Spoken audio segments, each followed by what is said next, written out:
பட்டு சேல அம்மா கூட ஒரு மாலை வாங்கி வரும் வேளை பொண்ணு வாசமுள்ள சோல தாலிய முடிக்கும் வேளைய நினைச்சு தேடுது மனசு தாழுது வயசு மாங்குயிலே பூங்குயிலே சேதி ஒண்ணு கேளு ஒன்னு மாலையிட தேடி வரும் நாளை எந்த நாளு முத்து முத்து கண்ணால நான் சுத்தி வந்தேன் பின்னால முத்து முத்து கண்ணால நான் சுத்தி வந்த பின்னால மாங்குயிலே பூங்குயிலே சேதி ஒண்ணு கேளு ஒன்னு மாலையிட தேடி வரும் நாளை எந்த நாளு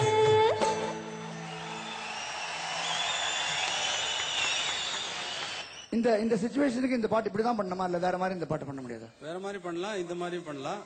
ஆறு முகமான பொருள் ஆறு நரமல்தான் அழகன் இவன் முருகனிடம் இனிய பெயர் தந்தான் இருக்கு. மாங்குயிலே பூங்குயிலே சேதி ஒண்ணு கேளு மாலையிட தேடி வரும் நாளு எந்த நாளு பாடலாம். இதே சிச்சுவேஷன் மாறிடுச்சுன்னு வச்சுங்க. இப்போ காதலன் ஊருக்கு வரான், காதலியை காணாம பக்கத்து வீட்டில் இருந்தாலே எங்கடா போயிட்டா அப்படின்னு தேனா அதுக்கு டியூன் மாறி போயிடும்.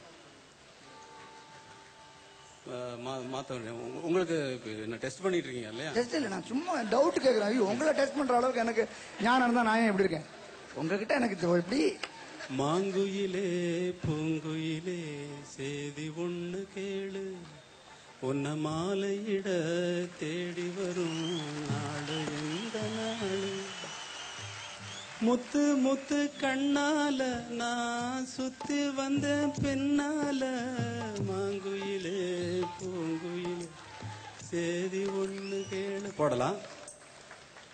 மாங்குயிலே பூங்குயிலே சேதி ஒண்ணு கேளு மாலையிட போகும் அந்த நாளும் எந்த நாளு மாங்குயிலே மாங்குயிலே மாங்குயிலே மாங்குயிலே பாடலாம். சரி, நான் இல்ல உங்க வீட்டுக்கு இந்த டியூனுக்காக வந்திருக்கிற ஒரு டேரக்டர்னு வச்சுங்க. உங்க வீட்டுக்குள்ள வந்துட்டேன், லெப்ட் சைடு திரும்பினா உங்க ரூம், மறந்து போய் ரைட் சைடுல உங்க புள்ள யுவன் சங்கர் ராஜா ரூம் உள்ள நுழைஞ்சிடுறேன். அவர்கிட்ட போய் இந்த பாட்டு கேட்டிருந்தேன்னா அவர் இந்த பாட்டு எப்படி போட்டுருக்கேன். அவர் மாதிரி டியூன் வேணா போடலாமே தவிர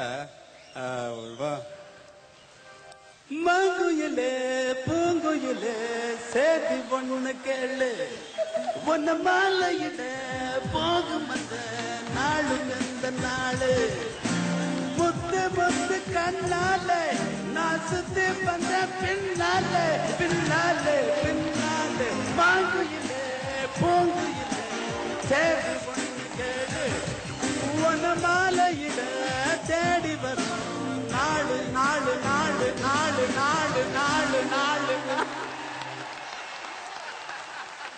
சூப்பர்.